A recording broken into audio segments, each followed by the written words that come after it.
I used to struggle with tracking my weight, and now I think I get pretty accurate data. So give me your full attention, because if you don't know how to track your weight properly, you will struggle to bulk and cut. My name is Alfie, and I'm going to show you how I track my data properly to get the most accurate data to make bulking and cutting so much easier. You see, earlier I said I would struggle to track my weight properly.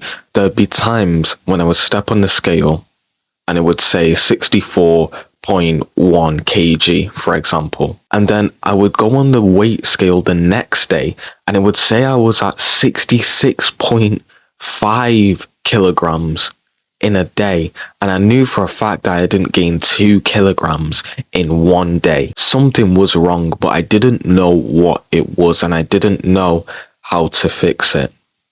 But I didn't want to spend so much time not knowing if I was truly gaining weight or not. And I didn't want to waste years, literal years of like dieting and trying to hit the right calories and not knowing if I was actually gaining weight and gaining muscle. And that haunted me. So then I started learning how to collect data like a scientist would. And then immediately I realized that tracking weight is actually easy as long as you know what to do. And so hopefully in this video, I'm going to show you how I track my weight like a scientist, and you can use that too. So you can actually bulk or cut and actually gain weight or lose weight and know that you're actually doing it properly. See, we got to talk about this.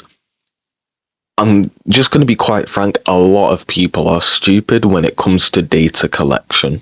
What we want to do is reduce the variables. You see, I don't know if you see this, but for example, in my gym, there's a weight scale.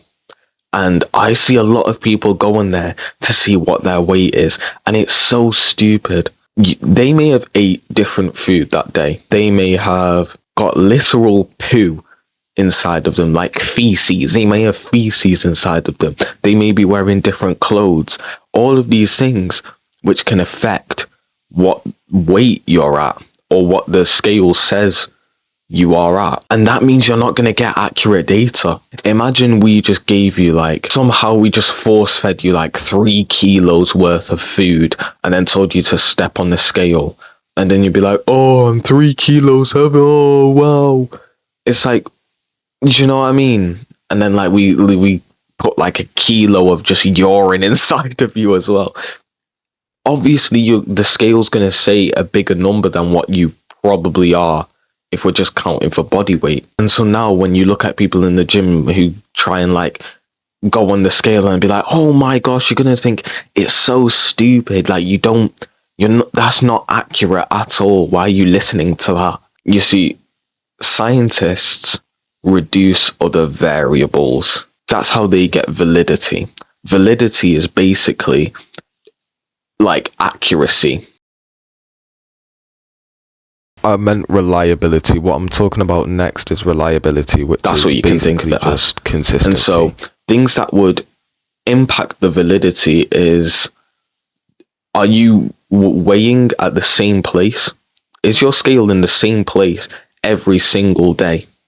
If the answer is no, your results might not be your results may not be too valid. Are you measuring at the same time in the day? If not, that might impact the validity. Are you measuring with the same clothes on? If not, that might impact. By the way, if I was you, I would try and stand on the scale naked. Now, if you can't do that, because I'll explain, you want it on a steady surface, which is usually going to be downstairs.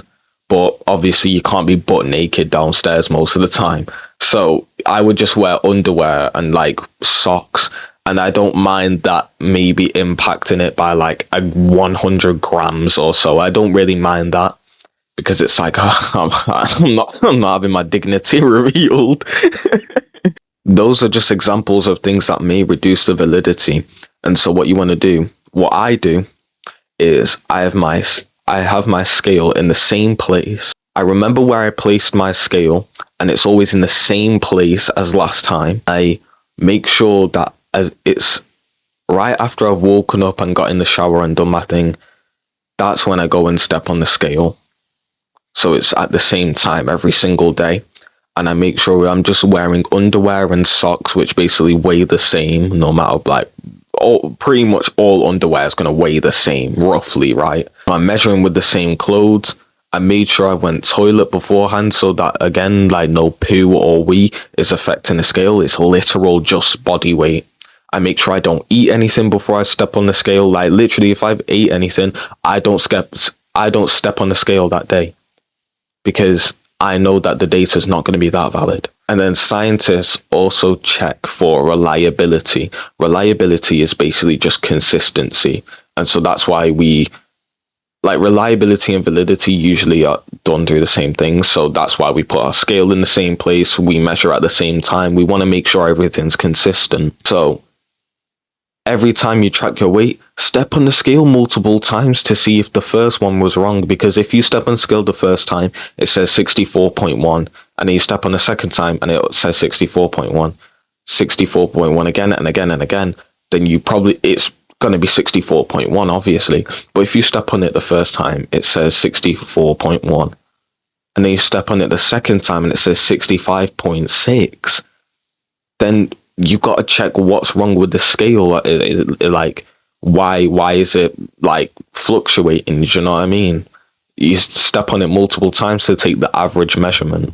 If you want to learn more about bulking and cutting and everything I know about what there is to building an aesthetic physique, I've got a full course which you can go and click on right now. The link is in the description. My mission here with this channel is to give young men real aesthetic bodybuilding education, because most YouTubers are too afraid to actually give you the knowledge, because a lot of them don't want to admit that they're going to the gym to become more attractive to girls. A lot of them don't actually have the right knowledge. Like I've seen a lot of YouTubers who just give like horrible ChatGPT level advice, and it annoys me because I think a person like you who's actually looking for answers to their problems is just going to waste their time not knowing what to actually do. And so hopefully this can just be like your sacred garden of aesthetic bodybuilding knowledge.